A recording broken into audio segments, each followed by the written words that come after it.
ក្រដោយបងមានប្រាំងហើយគ្មានអំណាចបុនសាំងតូចទៀបទើបអូននាងមិនបែរទេមុននឹងបែរចិត្តវមិត្តសូមកុំគិតខ្លីម៉ូតូចាប់ប៉ុនម៉ូតថ្មីអូនអើយអូនស្រីស្ដាប់បងសិន កងបងអ្នកក្រតម្លៃមិនប៉ុន្មានរៀលអូនអើយកុំដៀលព្រោះកងធ្វើនៅស្រុកខ្មែរធាំងដោយកម្លាំងចាប់ប្រាំងនឹងដៃណាស្នេហ៍ខំពីម៉ូតូសាស់គេឡានស៊ឺវរ៉ូលេឬព្រួញទួសកាន់សាំងគិតមើលប្រលឹងកងនឹងម៉ូតូមួយណាប្រពៃកង់យឺនតែសែនសុខសាន្ត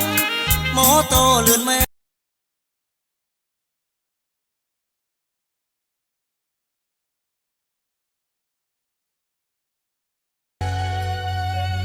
បើមិនប្រកាន់ទេសូមខ្ចីមាសមេធ្វើជាសង្សារត្រឹមមួយសប្តាហ៍លក្ខខណ្ឌបែបណា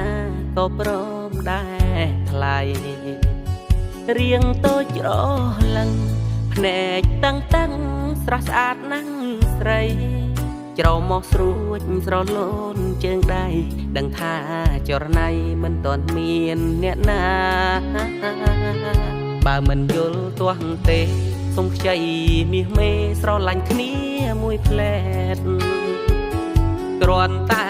ជាហេតុអ្នកផ្សេងមើលមកដូចយើងសង្សារធ្វើដូចមែនតែនឲ្យគេច្រណែនយើងពីកាយាទៅបោះតង់ជាមួយជីវ៉ាក្តីសុខយ៉ាងណាស្នេហា